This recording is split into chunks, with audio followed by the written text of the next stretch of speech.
affect them? I saw you. Not everywhere, especially where you have landslides and like the low-lying lands where floods are prone. So it's something old, nothing new.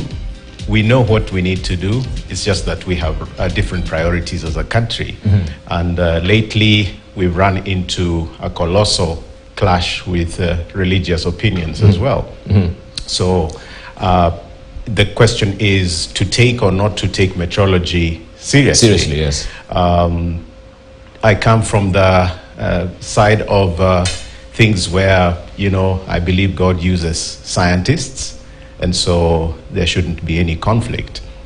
And I think from the recent observations by meteorologists, this weekend is bound to be quite wet.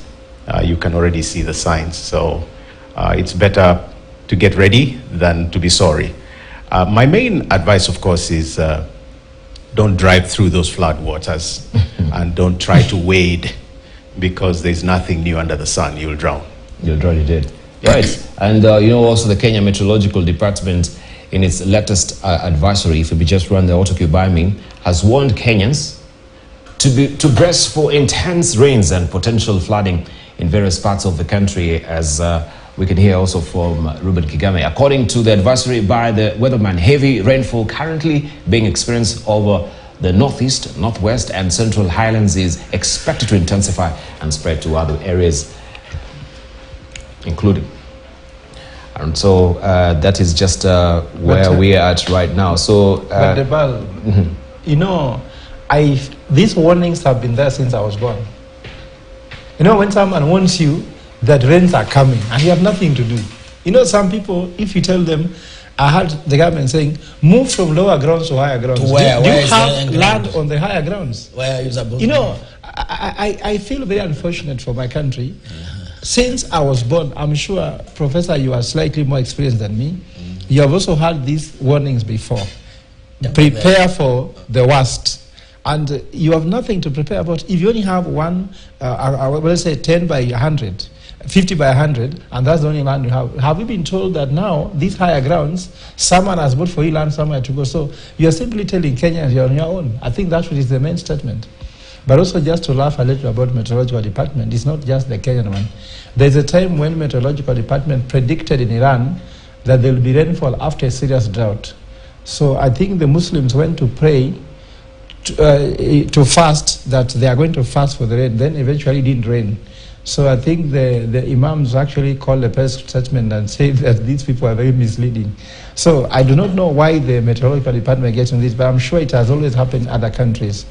Of course, this one was also political for them, because our politician wanted to go home with something, and the money for El Nino was given much ahead of it. Billion. And what have they prepared for now? They are warning people. Like you go to places like Ahero, they're being told move to higher grounds. Where is the higher grounds in Ahero? I looked where it is, I didn't see it.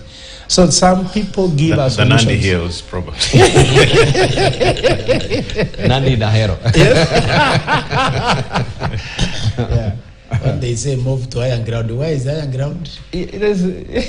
You know, and there's no by one now, there. by now we we should be prepared for, you know, dikes and the containment of those flood waters. Indeed, the harvesting will be. Yeah, we are so blessed with rain, but we are ill prepared for the tapping of that blessing that is not built. Yeah, indeed. Kiro, what do you think about that? Because I think we were preparing for El Nino. The funding was there as well, so people were to buy also the motorboats, yes, to ride on the floods as well. So instead of preparing for water ponds and water harvesting of this floods and you know, the deluge of rainfall that is going to come our way. Yeah, rains provide different challenges to different places in this country.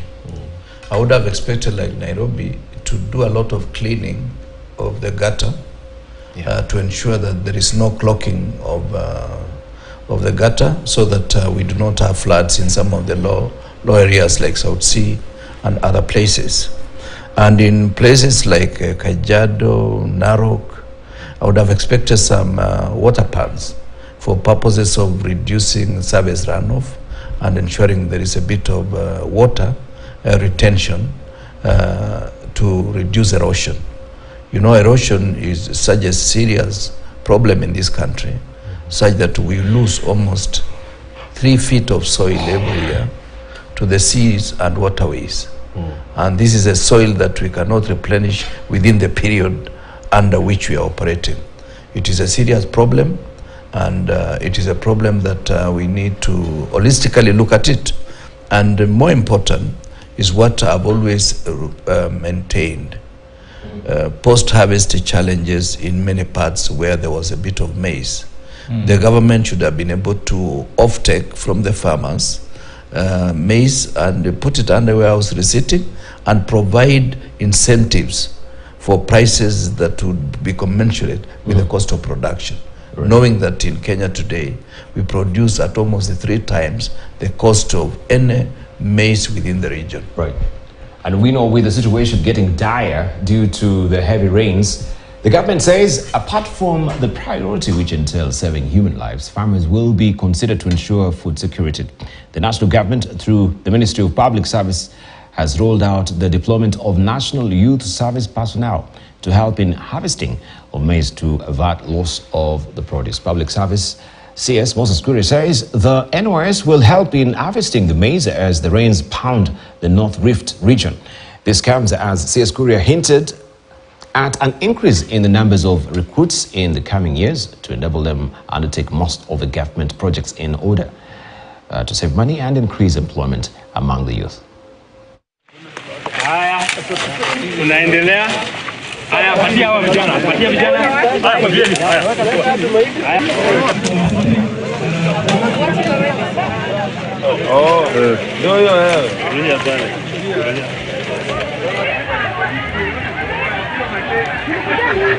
Mimi nikisikia pahali yote kazi iko, bora si ya kuuza madawa ya kulevya, hawa vijana nitawapeleka.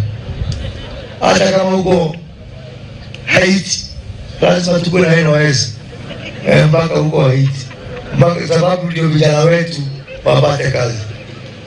Kwa sababu hivyo, wakati huu PS wa crops, mchapa kazi, aliniita akaniambia mahindi itapotelea kwa shamba. Nikamuuliza mahindi kiasi gani? Akaniambia mahindi acres, 6,000 acres. Nikasema sio tu vijana watakuja, hata mimi nitakuja na nivune mahindi na nilipwe na hata hawa walipwe. All right, let me just hear from Honorable Kirwa as well. I think we'd actually just touched on it briefly. Now you've heard from the CS himself. Yes. And you're a maize farmer. And so will you be also opening your arms to embrace the NYS in your farms as well? Or what are the dynamics, some of these things that we hear from them? Well, I would have expected, you know, it's not the problem really of labor.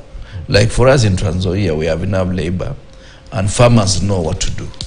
The only challenge that I know is storage facilities. I have a store that can store up to 4,000 bags, but the conditions are not like those ones of National Cereals and Produce Board. So the issue I would have expected is to store the maize in better conditions for purposes of longevity, because it's not about my maize, it's about how collectively can we contribute to national food security. Yes. And the only way you can do it is to ensure that that maize is stored in conditions that can stay for more than a year.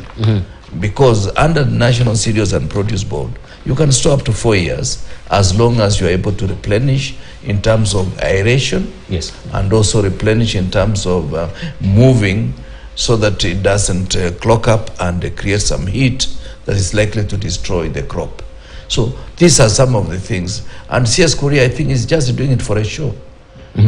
Really, how many NYS boys and girls are likely to harvest maize, even in Nakuru County alone?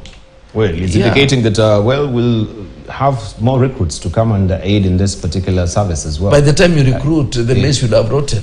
Because, And at the same time, we're talking about youth not having jobs. That's So, and this is really nothing new. And who is The, bearing that the cost? farmers are not saying that we are unable to harvest. It's really the storage, like you know, Ndugu anasema.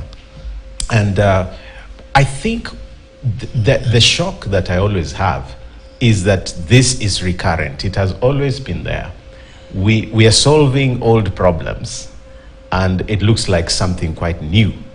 I think I heard it first from Ndugu Kirwa that the post-harvest losses go to up to, is it 30 to 40%? Yes, depending on the conditions. Like this year, those who have not harvested can lose between 25 up to 35%.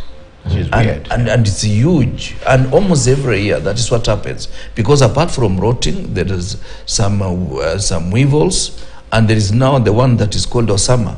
Osama can eat even the gunia itself. It's a real Osama. It's a serious. So you just store your maize and you think that one time I stored in cobs with the hope that I would be able to shell by about June or so. It was about 1,000 bags. I lost more than 40% by the time I shelled in June, because when you have 1,000 bags, you expect, in terms of with cobs, you expect about 550. I ended up with about 250. Oh. So you lose a lot, because Osama eats even the cob itself. Wow. The cob, and if it is the gunia, it is the gunia. And these are facts that farmers know. Oh, it's a real terrorizer. Yeah. Right. Let's say from let's face it, yeah.